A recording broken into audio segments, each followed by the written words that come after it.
All right, customer states, got the vehicle towed in and says that the vehicle will not gauge in any gear. Look right here, we are in reverse, hitting the gas, and the vehicle does not move. We're gonna put it in drive, and the vehicle does not move.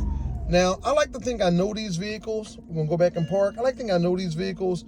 My guess is that this thing has no fluid in it, or it may need a trans. Let's find out. All right, so here's the major problem. Transmission control unit, which we know this car does have no response. That's an issue. All right, wiring diagram. Let me show you this thing is set up real fast. We have a red and yellow wire, 15 amp fuse, which we checked and it's fine. We're gonna go to the connector. We should have a power at a red and yellow wire, a ground wire. The only other two pins that's on this connector going to the TCM is this green and white and green wire, which is CAN communication. You should have 2.5 volts on each of the wires. So 2 wires with 2.5 volts, a ground wire, and battery power. Let's see if we have it. So here we go. This here is our connector for our valve body right there. The connector. Here are the pins. Like I was telling you, 4 pins on this. So let's check it out. First pin, 2.5 volts. That's the green wire, right? Next one, that's your ground. Let's go back to this one, the 2.5. So these 2 wires is your twisted pair, your CAN communication, so we know we're good. So we just have power here. And we got battery power. Power, ground, CAN communication. This thing needs a valve body, just that simple. So we are not out the woods yet. Next step of the diagnostic. Let's be smart about this. Let's check fluid level, make sure fluid level is full. Let's check fluid condition. Make sure we ain't got no metal or clutch material in the fluid. Then let's drop the pan down and make sure there's no metal and clutch material in the pan. Because it would suck to call a customer up and say, hey, listen, you need a valve body. Then got to call them back up and say, oh, damn, you know what? We screwed up. You need a trans as well. Let's only call the customer once. One more step we have to do. All right, so we don't fill with fluid, obviously. Let's check the condition. Fluid level a little burnt, but we expect that. But this actually looks kind of good for the miles. All right, so we have our pan down. I'm gonna say this is a go. I don't see no metal, not really metallic-y, really whatsoever.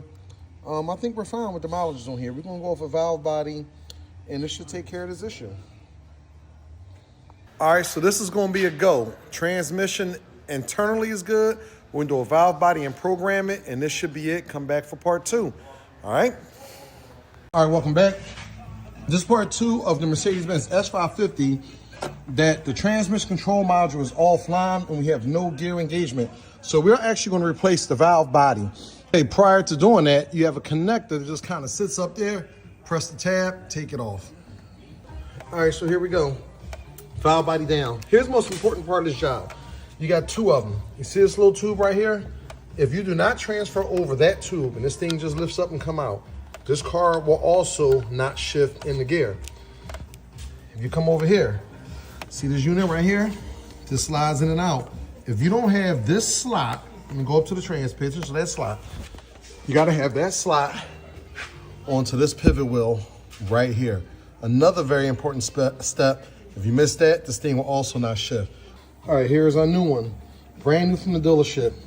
Just a note, if you do not have your theft relevant part certification, you cannot purchase this part new from Mercedes-Benz. They will not sell it to you. You have to have your TRP, theft relevant part certification. Here we go. We got 3 in the back holding it so far. We're coming up front and we're gonna get our 5 up front. All right, so basically we got this thing in reverse order. We have our 4 bolts at the back and we're gonna get our 5 bolts, our 6 bolts up front. We got 1, 2, 3, 4, 5. Our 6 one to go right there. I'm not gonna bore you guys with this simple stuff here. 6 bolts to hold the pan and gasket up. So we use our Mighty Vac pressurizer to actually pressurize the transmission fluid and get it installed in the pan. So we got it full. How we know it's full is that you get a slight drain of fluid coming out, so we're gonna cap this. All right, just that simple.